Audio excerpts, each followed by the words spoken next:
A paz do Senhor para todos.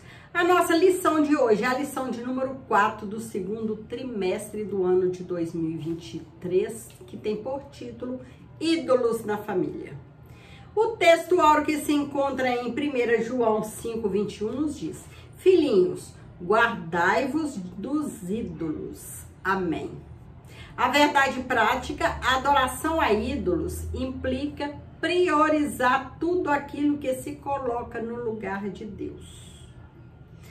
Tudo aquilo que a gente coloca no lugar de Deus, que seja objeto, que seja pessoa, que seja um emprego, algum bem material, se torna ídolo. E nós não podemos adorar ídolo. Podemos adorar somente a Deus, porque Ele é digno de toda adoração. Por isso, precisamos de estar constantemente em vigilância, né? Para a gente não colocar alguém ou algum objeto no lugar de Deus.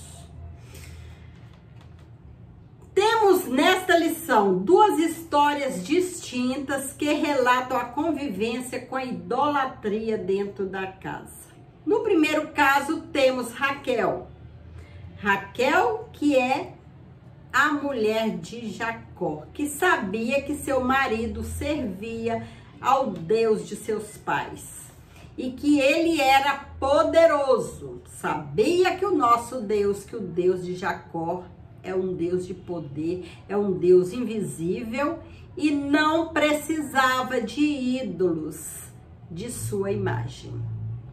Entretanto, a Raquel achava-se insegura quanto ao seu futuro, sentindo-se injustiçada pelo seu pai, que não lhe deu nenhuma herança, nem a ela nem a sua irmã Leia, resolveu furtar as pequenas estatuetas ou os ídolos que seu pai possuía,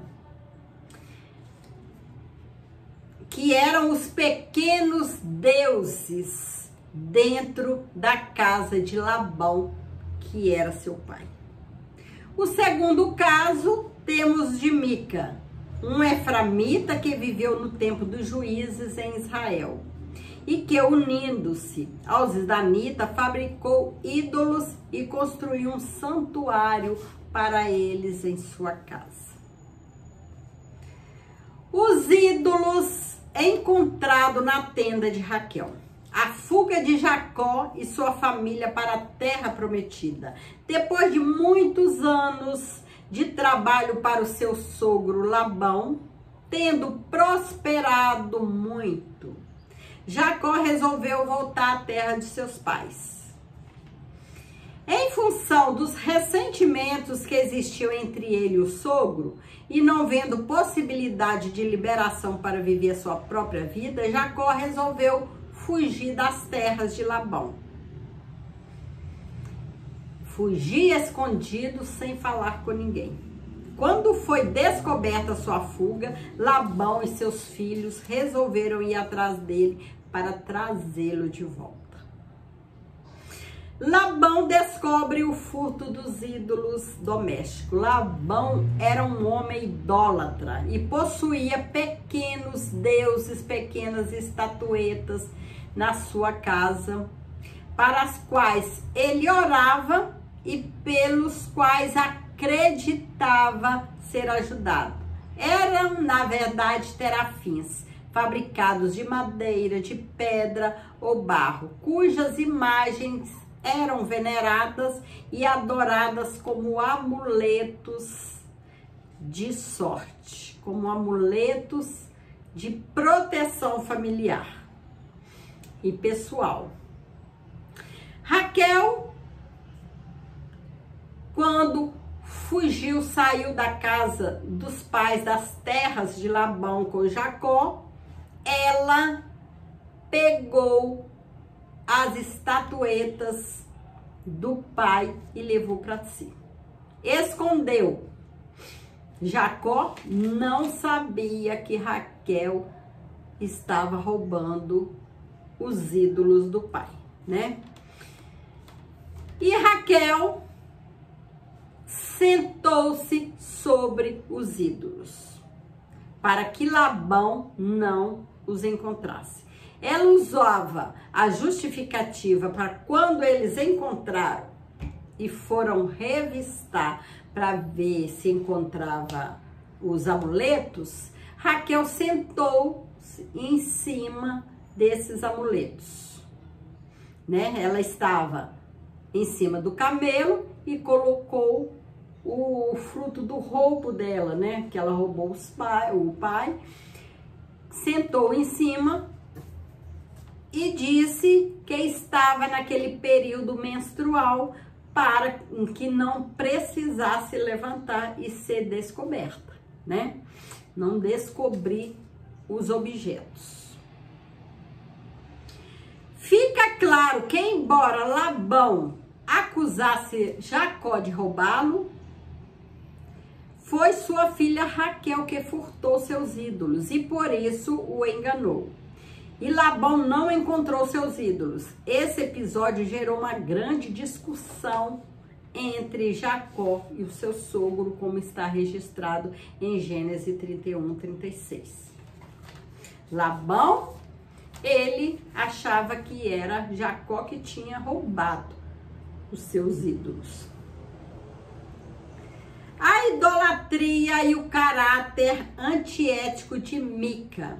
Apesar de um nome especial, Mica, que significa quem é como Senhor nosso Deus, Mica não correspondia à importância do nome que tinha, porque não honrava o Deus em sua vida.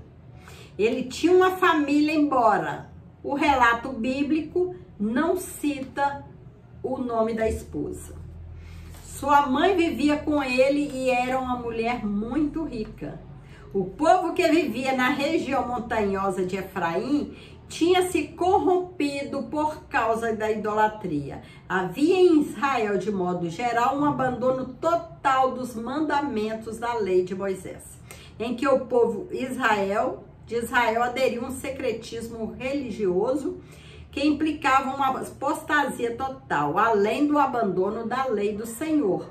As famílias começaram a adotar esse sincretismo religioso dentro de suas próprias casas, admitindo ídolos caseiros para os quais faziam culto e adoravam com o objetivo de receber favores desses ídolos. Os valores morais e éticos foram abandonados e Mica era fruto dessa corrupção moral.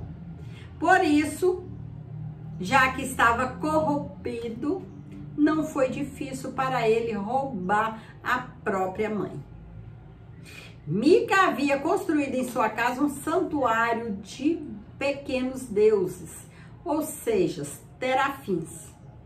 A escritura diz, e tinha esse homem, Mica, uma casa de deuses e fez um éfode e terafins, e consagrou a um de seus filhos, para que lhe fosse por sacerdote. Mica havia roubado a própria mãe sem que ela soubesse. Ele levou consigo 1.100 ciclos de prata, equivalente a 13 quilos de metal. Visto que sua mãe não sabia que era o próprio filho quem a furtava, ela lançava maldição sobre o ladrão. Ela não sabia que era Mica, seu filho, que a tinha roubado. Então, ela amaldiçoava, ela lançava palavras de maldição contra essa pessoa que a tinha roubado, não sabendo que era Mica. Temendo sofrer grande maldição da mãe, Mica foi à casa dela e confessou seu roubo. Não porque ele estava arrependido do ato que tinha feito, de ter roubado a própria mãe, mas por medo da maldição, daquelas palavras de maldição for por cima dele e ia sofrer as consequências. Por isso que ele voltou à casa da mãe e confessou que tinha roubado. E a restituiu completamente todo o dinheiro.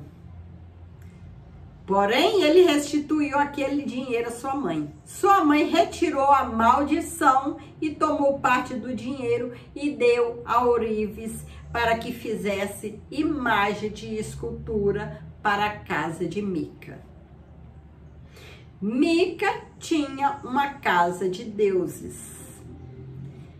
A família de Mica era de judeus, segundo o contexto bíblico, mas desviada da fidelidade de Deus. Desviada da fidelidade a Deus. Servia a falsos deuses, representados por pequenos ídolos chamados terafins. Mica e seus familiares afirmavam estar servindo também ao Deus de Israel. Entretanto, naquele tempo, naquele período histórico do tempo dos juízes, cada um fazia o que parecia certo, por conta própria. E depois de ter seus terafins em casa, Mica resolveu também mandar fazer um éfode, que era utilizado somente pelo sumo sacerdote israelita, e o entrega a seu filho, separando seu filho para ser sacerdote na sua casa. Depois aparece um levita que não tinha onde morar e Mica o convida a viver em sua casa e tornar-se o sacerdote da família pelo Deus de Israel. Essa mistura de divindades falsas estava presente na casa de Mica. Todos quantos chegassem à sua casa encontrariam o Deus que desejava invocar. Infelizmente, um homem da tribo de Efraim, que deveria honrar o Deus do seu povo, que o libertou do Egito, agora se encontra comprometido com ídolos e uma religião pagã. A idolatria dentro dos lares. Então, nós vimos a idolatria de Mica, né? Que Mica, ele construiu em sua casa altares para adorar a deuses. E também vemos também no caso de Raquel, que roubou os deuses do seu pai. E foi também com mentiras. Além de roubar, ela usou ainda de mentiras, né, para o pai não encontrar o fruto do seu roubo. Por isso, nós temos que tomar bastante cuidado, ser sempre vigilantes, para a gente não adorar a coisas, objetos ou pessoas. Colocar pessoas ou objetos no lugar de Deus. Que a idolatria é pecado. Deus não gosta da idolatria. Toda honra, toda adoração pertence ao nosso Deus, que é um Deus verdadeiro, um Deus vivo. Em ambas as histórias citadas de Raquel e a de Mica, a crença em ídolos domésticos indicava a forte influência pagã dos lares israelitas. A partir desses dois casos bíblicos, somos convidados a refletir a respeito da idolatria de hoje. Será que nós não estamos tendo deuses, endeusando pessoas ou objetos em nossos lares? O apóstolo João enfrentou em seu ministério um problema com ídolos caseiros de famílias cristãs que tinham dificuldades em abandoná-los. Por isso o apóstolo aconselhou: filhinhos, guardai-vos dos ídolos. Para uma pessoa não crente em Cristo, a vida cristã é irreal, já que o que se vive no mundo, vive-se pelo que se vê e sente, e não pelo que a vida cristã exige. Ora, os ídolos são temporários e representam aquilo que é falso e vazio, porque são enganosos. Qualquer coisa que se pode tornar um ídolo dentro de casa, por exemplo, um emprego, um carro, dinheiro, filho, um pai ou uma mãe ou um estilo de vida. Ora, como podemos identificar idolatria dentro e fora de casa? Tudo aquilo que requer lealdade e honra acima de Deus se constitui idolatria. Paulo escreveu aos Coríntios: o ídolo nada é no mundo. Por isso é um perigo endeusar pessoas, colocando-as na posição ou acima do próprio Deus. Essa lição nós devemos meditar bastante no que estamos estudando. Parar e pensar um pouco em nossas vidas dentro dos nossos lares. Será que nós não estamos colocando nossos filhos, nosso emprego, nosso carro, esposo, esposa acima de Deus? Deus, Ele é primícia em nossas vidas. Deus é o primeiro em nossas vidas. Acima de Deus não tem nada e nem ninguém. Deus, Ele é aquele que merece, aquele que nós adoraremos sempre. Porque é um Deus que tudo pode, é o Deus que é o poder, é o Deus do amor. Muito cuidado pra gente não colocar coisas ou pessoas acima de Deus, se tornando um ídolo em nossas vidas. Identificando os ídolos modernos dentro dos nossos lares. A proliferação da cultura e mídia entrou em nossas casas e queiramos ou não, convivemos com ela no nosso dia a dia. A mídia por si mesma, ela é neutra, pois é o meio pelo qual a sociedade, como canal de comunicação através do rádio, da televisão, da internet, dos smartphones, da rede de computadores e de outros meios. Ela é um modo de comunicação que deve ser usado com sabedoria. Entretanto, não podemos ser manipulados por ela, que faz parte de um mundo tecnológico e intelectual no qual todos vivemos. O que não podemos é fazer o uso acrítico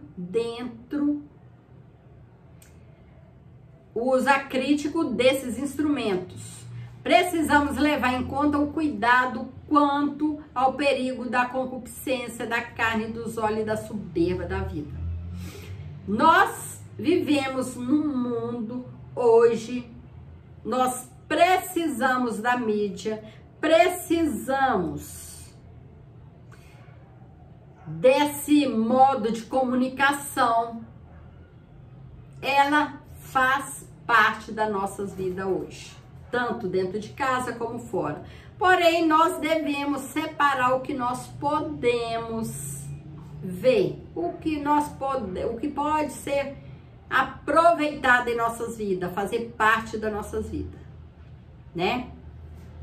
Na televisão, no computador, internet, nós devemos selecionar o que soma nas nossas vidas, o que pode ser acrescido de benefícios na nossa vida. Aquilo que não vai nos beneficiar tanto na nossa vida espiritual, nós podemos descartar. Porque se a gente começar a ficar alimentando demais essa podridão cada vez mais na nossa vida, o nosso fim espiritual é trágico, né? É um distanciamento de Deus. Trocar Deus por essas coisas podres que o mundo está nos oferecendo, através da internet, através da televisão. Então, a internet tem coisas boas que nós podemos fazer uma separação, né? Mas nada colocar acima de Deus. Que tudo seja para a honra e glória do nosso Senhor Jesus. Precisamos reagir contra os inimigos da nossa família. Jesus disse em seu Sermão da Montanha: vós sois o sal da terra, e se o sal for insípido, com que se há de salgar? A igreja é o sal da terra. É por isso, é a única instituição da sociedade capaz de evitar a corrupção dos nossos valores morais e espirituais. Para preservar a família atacada pelo vírus infeccioso do sistema mundano, é preciso quebrar os ídolos domésticos que roubam o lugar de Deus na vida familiar. Tudo que possa roubar o nosso tempo que nós temos com Deus, tudo que se possa roubar o nosso tempo, as nossas horas que a gente tira para estar com o Senhor, falando com o Senhor, tudo nós temos que descartar. Tudo que não soma, que não traz benefícios para a nossa família, para a nossa vida. Temos que tomar muito cuidado para que esses inimigos não venham tomar conta da nossa família, morar em nossos lares, né? A gente ter esses atos que Deus abomina. Precisamos combater esses ídolos domésticos dos tempos atuais, que são muitos.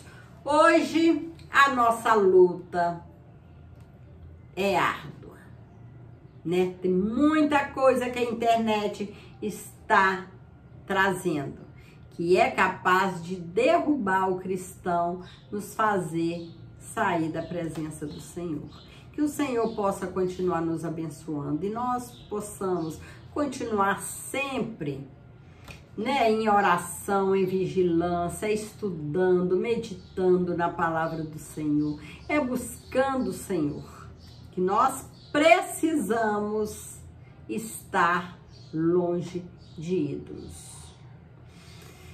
A caminhada é árdua, a caminhada é longa, mas estamos chegando mais perto do Senhor, mais perto do dia de morarmos com o nosso Deus. E vale a pena largar esse mundo, né? Não deixando a gente ser corrompido pelas sujeiras desse mundo. Chegamos à conclusão da lição de hoje. Precisamos investir na família, criando barreiras espirituais e morais no seio dos lares para salvar nossos filhos e prepará-los para uma vida cristã sadia que glorifique a Deus.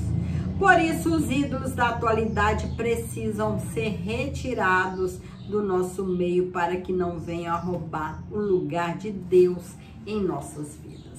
Precisamos tirar tudo de ruim que a gente vê que vai destruir nossa vida espiritual.